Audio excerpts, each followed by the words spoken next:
Hello everyone, welcome back my YouTube channel. अगर आप मेरे चैनल पर नए हैं तो प्लीज़ मेरे चैनल को लाइक और सब्सक्राइब जरूर कर लीजिएगा ताकि मेरा नोटिफिकेशन सबसे पहले आप तक पहुंच सके। तो चलिए, ज़्यादा देर बात नहीं करेंगे, हम सेशन को आगे बढ़ाते हैं।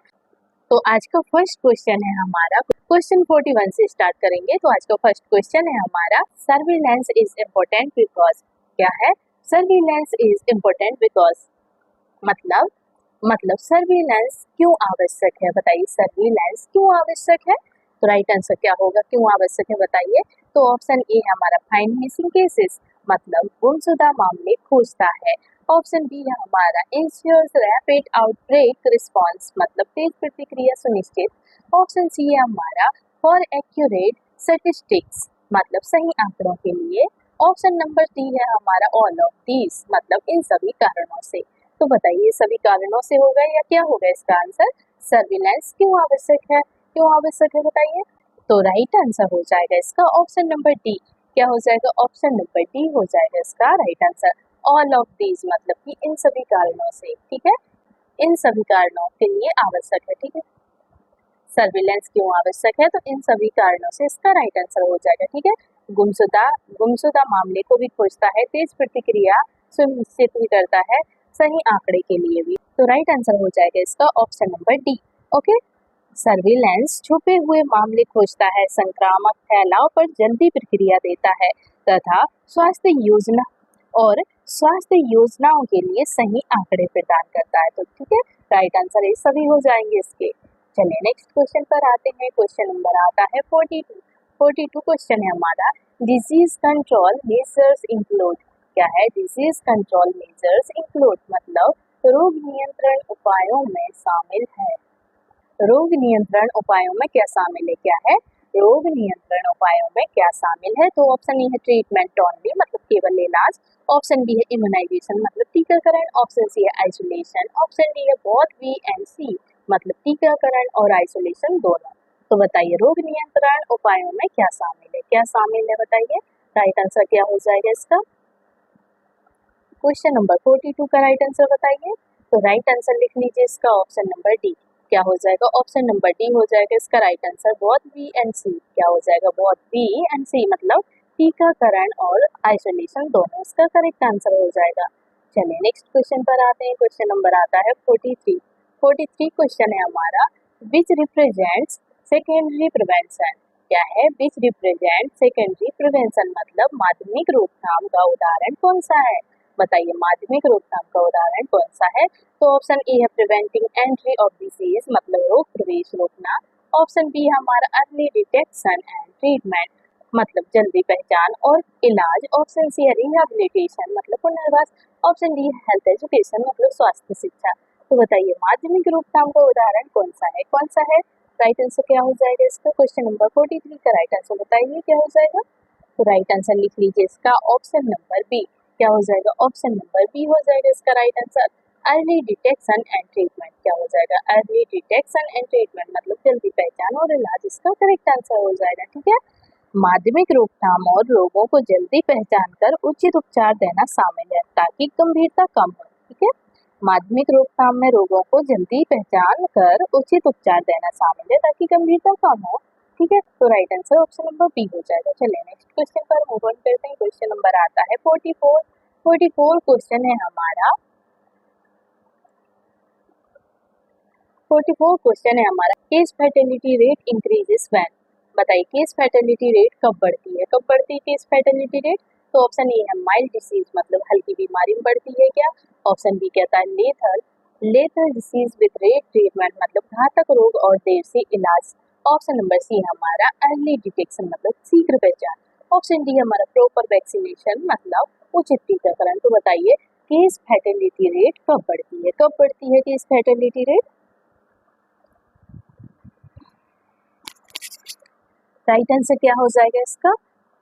तो राइट आंसर हो जाएगा इसका ऑप्शन नंबर बी। क्या हो जाएगा? ऑप्शन नंबर बी हो जाएगा इसका correct answer. Lethal disease with late treatment, क्या होगा? Lethal disease with late treatment, मतलब घातक रोग और देरी से इलाज। क्या होगा? घातक रोग और देरी से इलाज, इसका करेक्ट आंसर हो जाएगा। ठीक है, right answer option number B हो जाएगा। यदि घातक रोग में इलाज देर से किया जाए तो मृत्यु बढ़ जाती है। ठीक है, क्या होती है? यदि घातक रोग है और उसके इलाज में देरी की जाए तो मृत्यु दर बढ़ जाती है, ठीक है। इसलिए जल्दी पहचान और उपचार जरूरी है। तो क्या हो जाएगा राइट आंसर? घातक रोग और देर से इलाज, इसका राइट आंसर हो जाएगा, ठीक है। क्या पूछा था क्वेश्चन में? क्वेश्चन में पूछा था केस फैटेलिटी रेट कब बढ़ती है। तो केस फैटेलिटी रेट जब बढ़ती है जब घातक रोग और देर से इलाज होता है तब बढ़ती है, ठीक है। तो right answer option number B हो जाएगा। चलिए नेक्स्ट क्वेश्चन पर आते हैं। क्वेश्चन नंबर आता है 45। 45 क्वेश्चन है हमारा, notifiable diseases are called so because. क्या है? Notifiable diseases are called so because, मतलब नोटिफाइबल रोगों को ऐसा क्यों कहते हैं? बताइए, नोटिफाइबल रोगों को ऐसा क्यों कहते हैं? तो ऑप्शन ए है वेरी कॉमन, मतलब बहुत साधारण। ऑप्शन बी है मस्ट बी फॉर्मली रिपोर्टेड, मतलब औपचारिक रूप से सूचना अनिवार्य। ऑप्शन सी है हमारा नॉट सीरियस, मतलब गंभीर नहीं। ऑप्शन डी है नॉट ट्रीटमेंट, मतलब इलाज नहीं। बताइए राइट आंसर क्या हुआ? नॉट फाइबल रोगों को ऐसा क्यों कहते हैं? बताइए ऐसा क्यों कहते हैं नॉट फाइबल रोगों को? राइट आंसर क्या हो जाएगा इसका? तो राइट आंसर लिख लीजिए इसका आप, ऑप्शन नंबर बी। क्या हो जाएगा? ऑप्शन नंबर बी हो जाएगा इसका right answer. Must be formally reported, क्या होगा? मस्ट बी फॉर्मली रिपोर्टेड, इसका राइट आंसर हो जाएगा। मतलब कि औपचारिक रूप से सूचना अनिवार्य, क्या होगा? औपचारिक रूप से सूचना अनिवार्य, इसका राइट आंसर हो जाएगा, ठीक है। Right answer option number B हो जाएगा। क्वेश्चन नंबर 45 का, नोटिफाइबल जो रोग होते हैं वो कानून के तहत स्वास्थ्य विभाग को अनिवार्य रूप से सूचित किए जाते हैं, ठीक है, ताकि नियंत्रण हो सके। क्या होते हैं ये कानूनी, ये रोग कानून के तहत स्वास्थ्य विभाग को अनिवार्य रूप से सूचित किए जाते हैं ताकि नियंत्रण हो सके। ओके, तो राइट आंसर इसका हो जाएगा ऑप्शन नंबर बी। चलिए नेक्स्ट क्वेश्चन पर आते हैं। क्वेश्चन नंबर आता है 46। 46 क्वेश्चन है हमारा, routine immunisation is example of. क्या है? Routine immunisation is example of, मतलब रूटीन टीकाकरण किसका उदाहरण है? बताइए रूटीन टीकाकरण जो होता है वो किसका उदाहरण है इनमें से? तो ऑप्शन ए है एक्टिव कंट्रोल, मतलब सक्रिय नियंत्रण। ऑप्शन बी है सर्विलेंस, मतलब निगरानी। ऑप्शन सी है हमारा नोटिफिकेशन, मतलब अधिसूचना। ऑप्शन डी है हमारा पेसिव सर्विलेंस, मतलब पेसिव सर्विलेंस। तो बताइए राइट आंसर क्या होगा इसका? रूटीन टीकाकरण किसका उदाहरण है? किसका उदाहरण है? क्या हो जाएगा राइट आंसर? तो राइट आंसर हो जाएगा इसका ऑप्शन नंबर ए, सक्रिय नियंत्रण, मतलब एक्टिव कंट्रोल, इसका करेक्ट आंसर हो जाएगा। क्या हो जाएगा? एक्टिव कंट्रोल इसका करेक्ट आंसर हो जाएगा। सामान्य टीकाकरण टीकाकृत बीमारियों को सक्रिय रूप से कम करता है। क्या करता है? जो सामान्य टीकाकरण जो है वो टीकाकृत बीमारियों को सक्रिय रूप से कम करता है, जिसका उद्देश्य रोग नियंत्रण है, ठीक है, जिससे क्या होता है? रोग नियंत्रण होते हैं। Right answer option number A हो जाएगा। चलिए नेक्स्ट क्वेश्चन पर आते हैं। क्वेश्चन नंबर आता है 47। 47 क्वेश्चन है हमारा,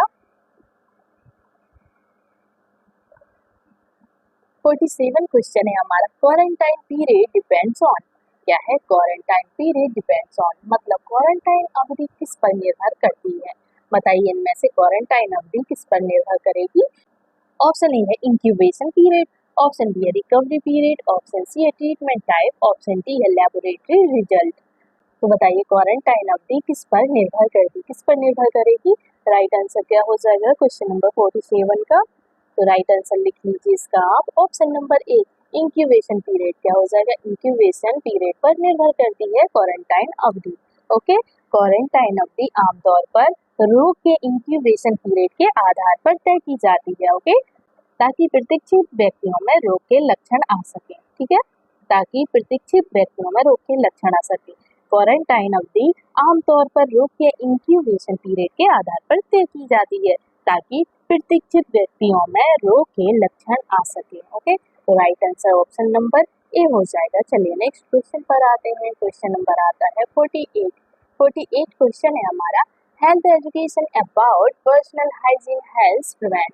क्या है? व्यक्तिगत सफाई पर स्वास्थ्य शिक्षा किससे बचाव करती है? बताइए व्यक्तिगत सफाई पर स्वास्थ्य शिक्षा किस पर बचाव करती है? किसका बचाव करती है?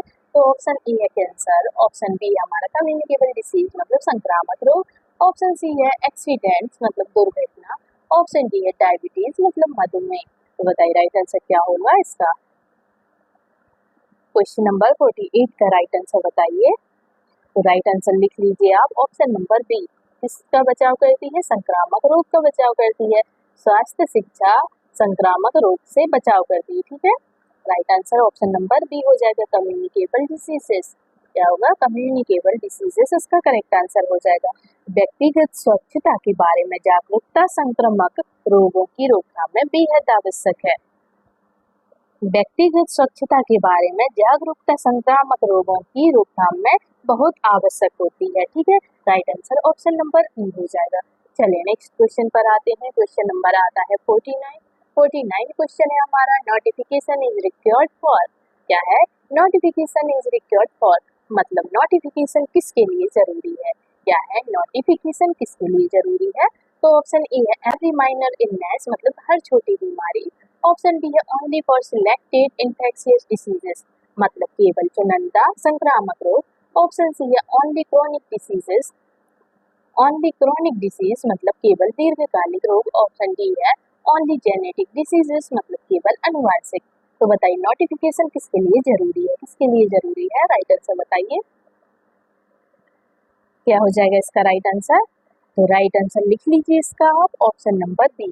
क्या हो जाएगा? ऑप्शन नंबर बी हो जाएगा, केवल चुनिंदा संक्रामक रोग के लिए जरूरी है। नोटिफिकेशन केवल चुनिंदा संक्रामक रोगों के लिए जरूरी है, ठीक है। Only for selected infectious diseases, okay, only selected infectious diseases के लिए जरूरी है। मतलब केवल चयनित संक्रामक रोगों की रिपोर्टिंग अनिवार्य होती है, ठीक है। केवल जो चयनित संक्रामक रोगों की रिपोर्टिंग के लिए अनिवार्य होती है, जो सार्वजनिक स्वास्थ्य के लिए महत्वपूर्ण होते हैं, जो सार्वजनिक स्वास्थ्य के लिए महत्वपूर्ण होते हैं। Right answer option number B हो जाएगा। चलिए नेक्स्ट क्वेश्चन पर आते हैं। क्वेश्चन नंबर आता है 50 क्वेश्चन है हमारा, removal of breeding sites of mosquitoes is essential for मतलब मच्छर के प्रजनन स्थानों को खत्म करना किसके लिए आवश्यक है? बताइए मच्छर के प्रजनन स्थानों को खत्म करना किसके लिए आवश्यक है? किसके लिए आवश्यक होता है? तो ऑप्शन ए है कंट्रोल ऑफ मलेरिया मतलब मलेरिया नियंत्रण के लिए। ऑप्शन बी है टाइफाइड प्रिवेंशन। ऑप्शन सी है निमोनिया। ऑप्शन डी है हमारा इन्फ्लुएंजा। तो बताइए किसके लिए जरूरी है? किसके लिए आवश्यक है? मच्छर के प्रजनन स्थानों को खत्म करना किसके लिए जरूरी होगा? किसके लिए आवश्यक है? राइट आंसर क्या हो जाएगा क्वेश्चन नंबर 50 का? करेक्ट आंसर बताइए क्वेश्चन नंबर 50 का। तो राइट आंसर लिख लीजिए आप, ऑप्शन नंबर ए। क्या हो जाएगा? ऑप्शन नंबर ए हो जाएगा इसका right answer, control of malaria, ठीक है। कंट्रोल ऑफ मलेरिया इसका राइट आंसर हो जाएगा, मतलब कि मलेरिया नियंत्रण, ठीक है। मलेरिया नियंत्रण इसका राइट आंसर हो जाएगा क्वेश्चन नंबर 50 का। मच्छर प्रजनन स्थल समाप्त करना मलेरिया नियंत्रण का मुख्य आधार है, ठीक है। मच्छर प्रजनन स्थल समाप्त करना मलेरिया नियंत्रण का मुख्य आधार होता है, ठीक है। Correct answer option number A हो जाएगा। चलिए नेक्स्ट क्वेश्चन पर मूव ऑन करते हैं। क्वेश्चन नंबर आता है 51। क्वेश्चन नंबर 51 है हमारा, epidemiological study of leprosy should focus mainly on. क्या है? Epidemiological study of leprosy should focus mainly on मतलब कोड को हम लेप्रोसी बोलते हैं। लेप्रोसी के महामारी विज्ञान अध्ययन में मुख्य ध्यान देना चाहिए। बताइए इनमें से क्या ध्यान देना चाहिए लेप्रोसी में? बताइए लेप्रोसी मतलब कि कोढ़ के महामारी विज्ञान अध्ययन में मुख्य ध्यान क्या देना चाहिए? कौन सा ध्यान देना चाहिए? तो ऑप्शन ए है इंसिडेंस, ऑप्शन बी है प्रिविलेंस, ऑप्शन नंबर सी है हमारा मोर्टिलिटी, ऑप्शन नंबर डी है अटैक रेट। तो बताइए किसको देखेंगे, किस पर ध्यान देंगे? बताइए विज्ञान अध्ययन में किस पर मुख्य ध्यान देना चाहिए? राइट आंसर क्या हो जाएगा क्वेश्चन नंबर 51 का? तो बताइए राइट आंसर क्या होगा? तो राइट आंसर लिख लीजिए इसका, ऑप्शन नंबर बी प्रिवेलेंस। प्रीवेलेंस क्या हो जाएगा? प्रीवेलेंस इसका राइट आंसर हो जाएगा, ठीक है। प्रीवेलेंस इसका करेक्ट आंसर हो जाएगा ऑफकोर्स।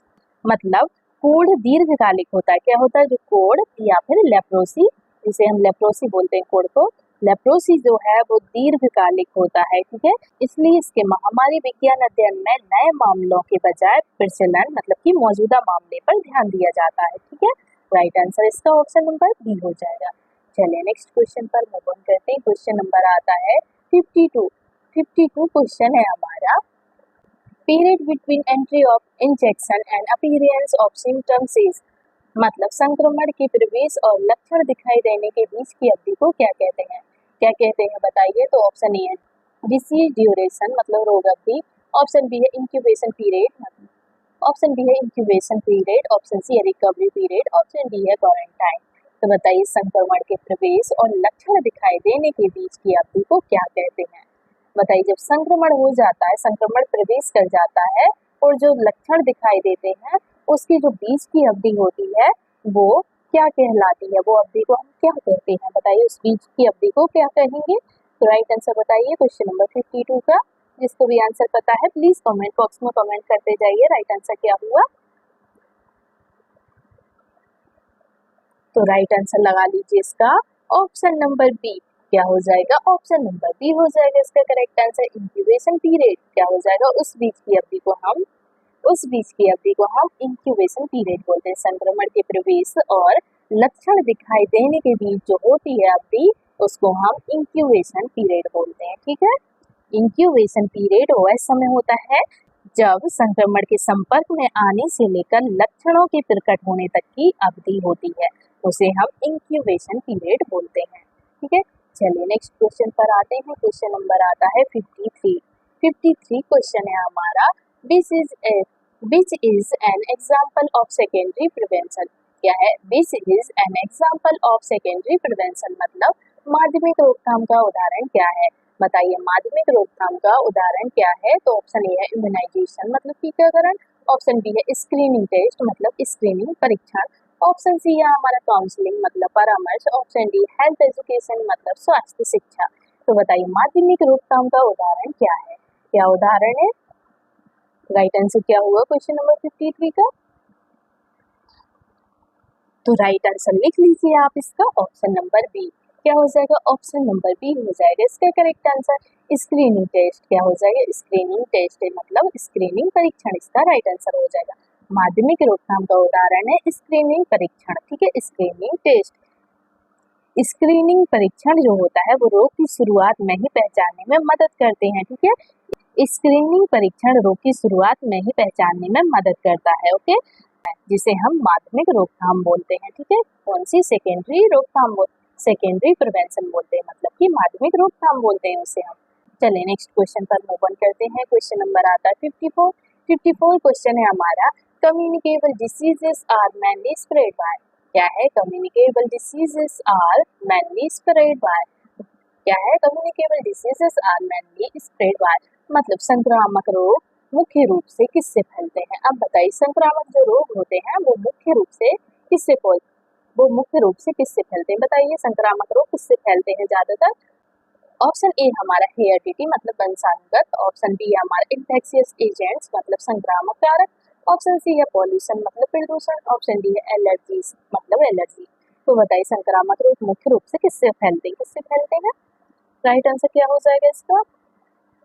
तो राइट आंसर लिख लीजिए इसका आप ऑप्शन नंबर बी। क्या लिख लीजिए, ऑप्शन नंबर बी, संक्रामक कारक के कारण संक्रामक रोग फैलते हैं। ठीक है, इन्फेक्शियस एजेंट्स के कारण, किसके कारण, इन्फेक्शियस एजेंट्स के कारण संक्रामक रोग फैलते हैं। ओके, संक्रामक रोग मुख्यतः जीवाणु, वायरस आदि संक्रमणीय एजेंट्स द्वारा फैलते हैं। ठीक है, right answer option number B हो जाएगा। चलिए नेक्स्ट क्वेश्चन पर मूव ऑन करते हैं। क्वेश्चन नंबर आता है 55। 55 क्वेश्चन है हमारा, अरे क्या हो रहा है।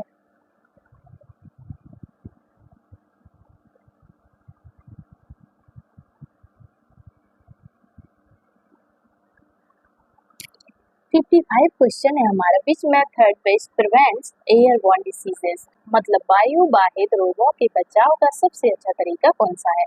बताइए वायु वाहित रोगों से बचाव का सबसे अच्छा तरीका क्या है इनमें से।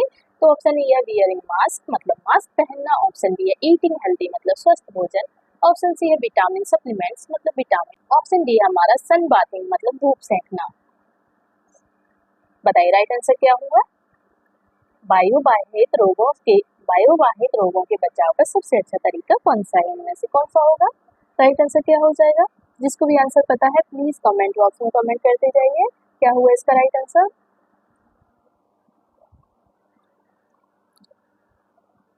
तो राइट आंसर लगा लीजिए इसका आप ऑप्शन नंबर ए। क्या हो जाएगा, ऑप्शन नंबर ए हो जाएगा वियरिंग मास्क। वायुवाहित रोगों से बचाव के लिए क्या करेंगे, हम मास्क पहनेंगे। ठीक है, नाक मुंह के द्वारा ही जाती है ना वायु, तो हम क्या करेंगे, मास्क पहन लेंगे तो वायु वाहित रोग नहीं होगा। ठीक है, नाक से और हमारे मुंह से ही वायु जाती है ना, वायु में जो कण होते हैं जिससे रोग होते हैं वो वाले कण ही नहीं जाएंगे। मास्क आप पहन लेंगे तो आपको वो वायु वाहित रोग नहीं होंगे। ठीक है, मास्क पहनने से वायु वाहित रोग नहीं होंगे। तो राइट आंसर इसका ऑप्शन नंबर ए हो जाएगा। मास्क पहनना वायु जनित रोगों से दूर करता है। ठीक है, जैसे कि फ्लू, टीबी के फैलाव को रोकने में प्रभावी होता है। क्या होता है, जो फ्लू होता है मतलब कि इन्फ्लुएंजा होता है वो भी वायु जनित रोग है। ठीक है, और जो टीबी होती है वो भी क्या होती है, वायु जनित रोग है। वो भी वायु के द्वारा फैलती है। तो राइट आंसर लगा लीजिए ऑप्शन नंबर ए। चलिए नेक्स्ट क्वेश्चन पर मूव ऑन करते हैं। क्वेश्चन नंबर आता है 56 क्वेश्चन है हमारा। Rate use for measuring speed of disease spread in outbreak, मतलब प्रकोप में रोग फैलने की गति मापने के लिए कौन सी दर उपयोग होती है। बताइए, प्रकोप में रोग फैलने की गति मापने के लिए कौन सी दर होती है। तो ऑप्शन ए है प्रीवैलेंस, ऑप्शन बी है अटैक रेट, ऑप्शन सी हमारा mortality rate, option number D हमारा केस फैटेलिटी रेट। तो बताइए राइट आंसर क्या हुआ। प्रकोप में रोग फैलने की गति मापने के लिए कौन सी दर उपयोग होती है, बताइए कौन सी दर उपयोग होती है। तो ऑप्शन नंबर बी हो जाएगा इसका करेक्ट आंसर, अटैक रेट। ठीक है, प्रकोप में रोग फैलने की गति मापने के लिए अटैक रेट उपयोग होती है। ठीक है, अटैक रेट। क्वेश्चन नंबर 56 का right answer option number B हो जाएगा। अटैक रेट प्रकोप में हाल के रोगियों का अनुपात बताता है, मतलब कि जो हाल ही के जो रोगी होते हैं उनका अनुपात बताता है, जिससे रोग के फैलाव की तीव्रता का पता चलता है। क्या होता है, जिससे रोग कितना फैल रहा है, कितनी तेजी से फैल रहा है, इसका पता लगता है। ठीक है, इसका पता चल जाता है। Right answer option number B हो जाएगा। चलिए नेक्स्ट क्वेश्चन पर मूव ऑन करते हैं। क्वेश्चन नंबर आता है 57 क्वेश्चन है हमारा। This major is not part of primary prevention, मतलब कौन सा उपाय प्राथमिक रोकथाम में शामिल नहीं है। बताइए इनमें से कौन सा उपाय है जो प्राथमिक रोकथाम में शामिल नहीं है। तो ऑप्शन ए है हमारा इम्यूनाइजेशन, मतलब टीकाकरण, ऑप्शन बी है हमारा यूज ऑफ सेफ वाटर, मतलब साफ पानी का उपयोग, ऑप्शन सी है ट्रीटमेंट ऑफ डिसीज, मतलब रोग का इलाज, ऑप्शन डी है हेल्थ एजुकेशन, मतलब स्वास्थ्य शिक्षा। तो बताइए कौन सा उपाय प्राथमिक रोकथाम में शामिल नहीं है, कौन सा उपाय है बताइए। राइट आंसर क्या हो जाएगा इसका। तो राइट आंसर हो जाएगा इसका ऑप्शन नंबर सी। क्या हो जाएगा, ऑप्शन नंबर सी हो जाएगा इसका करेक्ट आंसर, रोग का इलाज शामिल नहीं है। ठीक है, प्राथमिक रोकथाम में रोग का इलाज शामिल नहीं, मतलब कि ट्रीटमेंट ऑफ डिसीज, क्या हो जाएगा, ट्रीटमेंट ऑफ डिसीज इसमें शामिल नहीं है। ठीक है, साफ पानी का उपयोग करना ये शामिल है, टीकाकरण भी शामिल है, स्वास्थ्य शिक्षा भी शामिल है, पर रोग का इलाज शामिल नहीं है। ठीक है, राइट आंसर इसका ऑप्शन नंबर सी हो जाएगा। प्राथमिक रोकथाम रोग रोकने पर केंद्रित होती है, प्राथमिक रोकथाम रोग रोकने पर केंद्रित होती है, जबकि इलाज माध्यमिक या तृतीयक रोकथाम में आता है। इलाज किस में आता है, इलाज माध्यमिक या तृतीयक रोकथाम में आता है। ठीक है, कौन सी रोकथाम में आता है इलाज, माध्यमिक या तृतीयक में आता है। तो right answer option number C हो जाएगा। चलिए नेक्स्ट क्वेश्चन पर आते हैं। क्वेश्चन नंबर आता है 58 क्वेश्चन है हमारा। All false notification are done to ensure, मतलब नोटिफिकेशन के सभी रूप किसके लिए किए जाते हैं। बताइए नोटिफिकेशन के सभी रूप किसके लिए किए जाते हैं। तो ऑप्शन ए है हमारा कॉन्फिडेंशियलिटी, मतलब गोपनीयता, ऑप्शन बी है हमारा टाइमली पब्लिक हेल्थ एक्शन, मतलब समय पर सार्वजनिक स्वास्थ्य कार्रवाई, ऑप्शन सी है प्राइवेट स्टैटिस्टिक्स, मतलब व्यक्तिगत आंकड़े, ऑप्शन डी है हमारा रिकॉर्ड कीपिंग ऑन, मतलब सिर्फ अभिलेख रखना। तो बताइए नोटिफिकेशन के सभी रूप किसके लिए किए जाते हैं, किसके लिए किए जाते हैं। राइट आंसर बताइए क्वेश्चन नंबर 58 का। तो राइट आंसर लिख लीजिए इसका option number B, timely public health action. क्या हो जाएगा, टाइमली पब्लिक हेल्थ एक्शन इसका राइट आंसर हो जाएगा, मतलब समय पर सार्वजनिक स्वास्थ्य कार्यवाही। क्या होगा, समय पर सार्वजनिक स्वास्थ्य कार्यवाही इसका राइट आंसर हो जाएगा। ओके, रोग अधिसूचना से मतलब कि नोटिफिकेशन से स्वास्थ्य विभाग को समय पर कार्रवाई का अवसर मिलता है। क्या होता है, स्वास्थ्य विभाग को समय पर कार्रवाई का अवसर मिलता है, जो संक्रमण को रोकने में सहायक होते हैं। ठीक है, right answer option number B हो जाएगा। चलिए नेक्स्ट क्वेश्चन पर आते हैं। क्वेश्चन नंबर आता है 59 क्वेश्चन है हमारा। Outbreak investigation staff, outbreak investigation starts with, मतलब प्रकोप की जांच किससे शुरू होती है? बताइए प्रकोप की जांच किससे शुरू होती है इनमें से? तो ऑप्शन ए है डाटा एनालिसिस, मतलब कि आंकड़ों का विश्लेषण। ऑप्शन नंबर बी है कंफर्मेशन ऑफ आउटब्रेक, मतलब प्रकोप की पुष्टि। ऑप्शन नंबर सी है हमारा पब्लिक नोटिस, मतलब सार्वजनिक सूचना। ऑप्शन नंबर डी हमारा मीडिया कवरेज। तो बताइए राइट आंसर क्या हुआ? प्रकोप की जांच किससे शुरू होती है? किससे शुरू होती है प्रकोप की जांच? तो राइट आंसर लगा लीजिए आप ऑप्शन नंबर बी, प्रकोप की पुष्टि से शुरू होती है। किससे होती है? प्रकोप की पुष्टि से शुरू होती है। ठीक है, right answer option number B हो जाएगा। प्रकोप की जांच करने से पहले पुष्टि करना आवश्यक है, ठीक है, ताकि सही दिशा में संसाधन लगाया जा सके। ठीक है, ताकि सही दिशा में संसाधन लगाया जा सके। तो राइट आंसर क्या हो जाएगा? Option number B. चलिए नेक्स्ट क्वेश्चन पर आते हैं। क्वेश्चन नंबर आता है 60।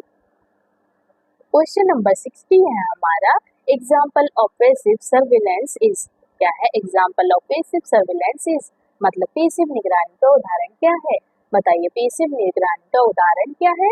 तो ऑप्शन ए है वीकली रिपोर्ट्स फ्रॉम क्लिनिक्स, मतलब क्लिनिक से साप्ताहिक रिपोर्ट। ऑप्शन बी है हाउस होल्ड सर्वे, मतलब घर घर सर्वेक्षण। ऑप्शन सी है हेल्थ वर्कर्स विजिट्स, मतलब स्वास्थ्य कर्मी का दौरा। ऑप्शन डी है नॉन, मतलब कोई नहीं। तो बताइए पैसिव निगरानी का उदाहरण क्या है? क्या है पैसिव निगरानी का उदाहरण? राइट आंसर क्या हो जाएगा? तो राइट आंसर हो जाएगा इसका ऑप्शन नंबर ए। क्या हो जाएगा? ऑप्शन नंबर ए हो जाएगा वीकली रिपोर्ट्स फ्रॉम क्लिनिक्स। क्या होगा? वीकली रिपोर्ट फ्रॉम क्लिनिक्स, मतलब क्लिनिक से साप्ताहिक रिपोर्ट। इसका करेक्ट आंसर हो जाएगा। क्या हो जाएगा? क्लिनिक से साप्ताहिक रिपोर्ट इसका राइट आंसर हो जाएगा। ठीक है, पैसिव निगरानी में नियमित रिपोर्टिंग होती है लेकिन सक्रिय खोज शामिल नहीं होती है। क्या होती है? पैसिव निगरानी में नियमित रिपोर्टिंग होती है लेकिन सक्रिय खोज शामिल नहीं होती है। ठीक है, सक्रिय खोज नहीं होती इसमें। तो राइट आंसर इसका ऑप्शन नंबर ए हो जाएगा। तो फ्रेंड्स ये थे हमारे आज के क्वेश्चन। अगर आपको मेरा वीडियो अच्छा लगा हो तो प्लीज मेरे वीडियो को like, comment, share and subscribe जरूर कीजिएगा, ताकि मेरा मोटिवेशन बढ़ता रहे और मैं आप लोगों के लिए लगातार ऐसे ही वीडियो लाती रहूँ। तो मिलते हैं हम आपसे अब नेक्स्ट वीडियो में। तब तक के लिए आप अपना ख्याल रखिएगा। Bye bye, take care.